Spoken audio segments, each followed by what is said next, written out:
I just realized that I really need a catchphrase to start my movies with, because all the famous YouTube celebrities have a really good Hey there, catchphrase. YouTube, it's Zwihorn. Hey there, YouTube, it's Zwihorn.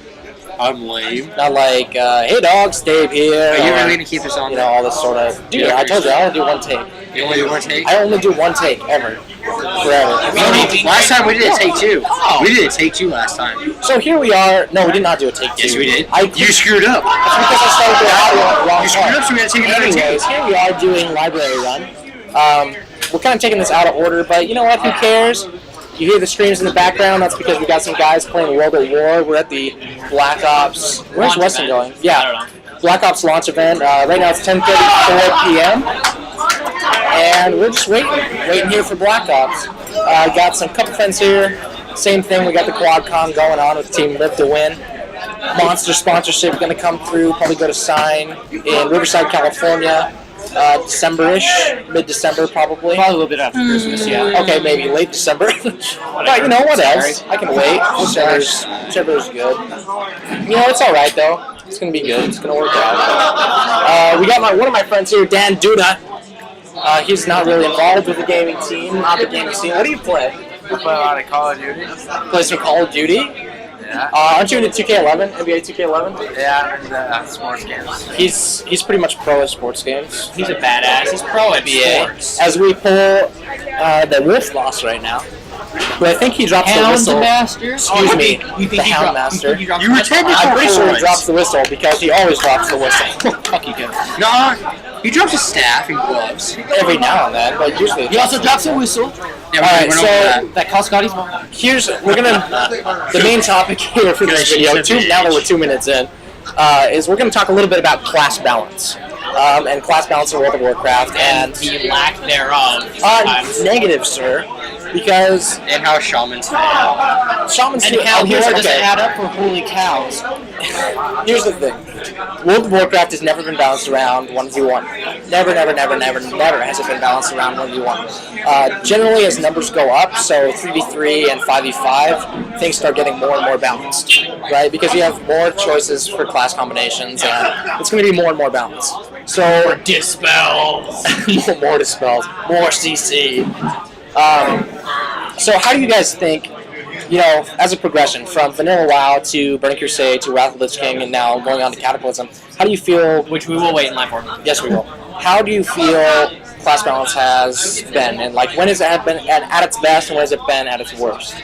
Well, I think they had pretty good class balance, if you ask me, at the beginning of WoW, Vanilla WoW. Right. I mean, the only thing that was really different is there's Paladins only on the Alliance side and Shamans on the Horde side. That was the only thing that was really different. There was a faction balance. Faction balance. Now, as far as Vanilla WoW, where Paladins couldn't beat the tank, but that's the point. And I think with class balance, because the whole Shaman and Paladin dilemma is really the biggest thing in Vanilla. That wasn't a class balance, though. It was a faction. Yeah, it was a faction balance, and right. But what I'm saying is that where class balance became really, really apparent that it was bad, and that MMORPGs really had a long way to go before they were going to become an esport, is with the advent of Arena in Burning Crusade.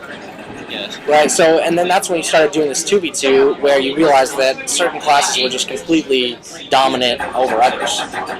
So, like Death Knights, when Wrath of the Lich King came out. Sure, but that was a little bit of an overpowered class.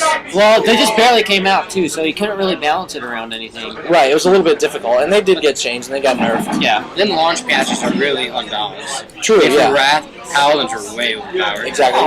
And for Cataclysm, casters were overpowered. Dude, you could stun them and get half their life down in that 3 seconds. Exactly. Well, I was hearing for the Cata launch patch, casters were one-shotting. Yeah, dude. Yeah, casters were ridiculous. It's ridiculous. Think about Warlocks before they got nerfed the shit out of Warlocks have always been good, and they will continue to always be good.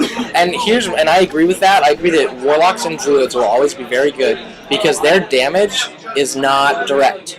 Yeah. It's over time. So as a druid, you can be healing someone without being in line of sight. And that's a huge, huge advantage if you know how to exploit it.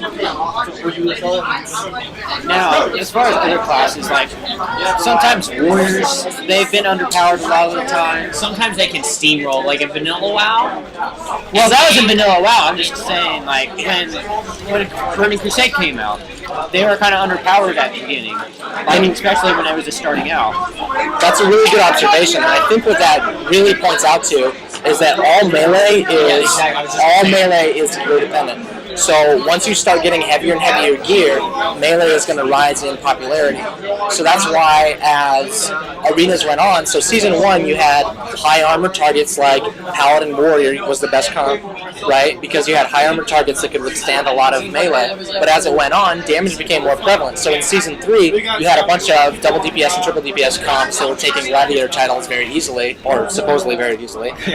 But so I guess my question with Arena is which way do you prefer Arena? Do you prefer Arena as a damage-based thing where it's like a race to kill, or do you prefer it as kind of a healing-based thing where matches are going to be longer, but you're going to have to use all of your cooldowns correctly, you're going to have to use your trinkets correctly. It's more of a, it's not a damage race, but it's more of a tactical thinking thing. I like blitzkrieg more than war attrition.